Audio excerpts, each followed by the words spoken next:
సమీపించినది గనుక ఈ ప్రవచన వాక్యములు చదువువాడు వాటిని విని ఇందులో వ్రాయబడిన సంగతులను గైకొను వారును ధన్యులు. హల్లెలూయా. దేవుని వాక్యం చదివేవారు, దేవుని వాక్యం వినేవారు, దేవుని వాక్యాన్ని గైకొనేవారు ధన్యులు. ఈ మూడు చేస్తున్నావా?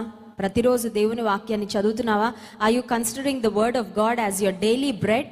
ప్రతిరోజు మార్నింగ్ టిఫిన్ సిద్ధపరుస్తాం స్త్రీలైతే, ఆ తర్వాత ఇంట్లో అందరం టిఫిన్ తింటాము. కానీ దేవుని వాక్యాహారాన్ని నీ అనుదిన ఆహారంగా నీవు భావించి ప్రతిరోజు వాక్యాన్ని భుజిస్తున్నావా? Are you feeding on the word of God? దేవుని వాక్యాన్ని చదువువారు, ఆ తర్వాత రెండోదిగా దేవుని వాక్యాన్ని వినేవారు కూడా ధన్యులంట. శ్రేష్టమైన దేవుని వాక్యం అనేక మంది దైవజనుల ద్వారా ఈ భయంకరమైన చివరి దినాల్లో అందించబడుతున్నప్పుడు దేవుని వాక్యం వినడానికి నువ్వు ఆసక్తి చూపిస్తున్నావా?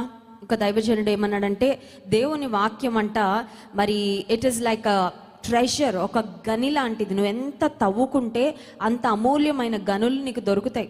ఒకవేళ బహుశా మీరు ఒక జాబ్ హోల్డర్గా ఉండుండొచ్చు, ఒక వ్యాపారవేత్తగా ఉండుండొచ్చు, లేకపోతే కుటుంబంలో ఇంటి బాధ్యతలు నిర్వహిస్తూ ఉద్యోగం చేస్తున్న స్త్రీగా, ఒక వర్కింగ్ ఉమెన్గా ఉండొచ్చు.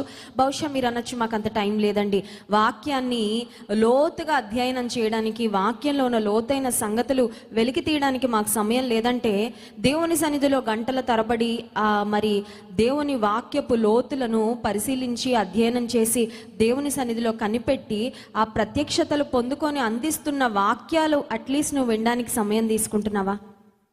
నీకు అవకాశం ఉంటే నువ్వు దేవుని వాక్యాన్ని అధ్యయనం చేయి. చాలామంది చెప్తూ ఉంటారు ఏమనంటే, వాక్యం చదువుతున్నాం కానీ అర్థం కావడం లేదండి, I'm not able to understand how to interpret the scriptures.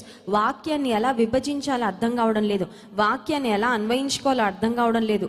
ఒక అధ్యాయం అంతా చదివితే అందులో 2-3 వచనాలు అర్థమవుతున్నాయి, మిగతా అర్థం కావడం లేదు. వాక్యం అర్థం కావాలంటే వాక్యాన్ని సరిగా విభజించే దైవజనుల ద్వారా వింటూ ఉన్నప్పుడు వాక్యము గూర్చిన ఒక మంచి అవగాహన నీవు పొందుకుంటావు. వాక్యాన్ని ఎలా అర్థం చేసుకోవాలి, వాక్యాన్ని ఎలా అన్వయించుకోవాలి, వాక్యంలో ఉన్న ఆ చారిత్రక విషయాలు ఏంటి, యేసుక్రీస్తు ప్రభు పలానా మాట చెప్పారంటే ఏ సందర్భంలో చెప్పారు. కొంతమంది చూడండి బైబిల్ గ్రంథాన్ని ఒక లాటరీ లాగా తీస్తూ ఉంటారు, ఏది పడితే అది అలా తీయడం, ఒక వేలు పెట్టడం, ఆ వేలు పెట్టిన దగ్గర ఏదైనా మంచి వాక్యం వస్తే చాలా సంబరపడిపోతారు, అబ్బో దేవుడు మంచి వాగ్దానం ఇచ్చేశాడు ఈ రోజు అని ఆ వాక్యాన్ని చదివేసుకొని సంతృప్తి పడిపోతుంటారు.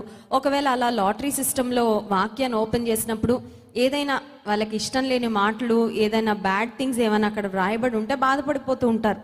దేవుని వాక్యం ఒక లాటరీ సిస్టమ్ లాగా మనం చదవకూడదు, కానీ ఒక క్రమబద్ధీకరణ విధానంలో, ఒక ప్రాపర్గా, ఒక డిసిప్లిన్డ్ వేలో ఒక పుస్తకాన్ని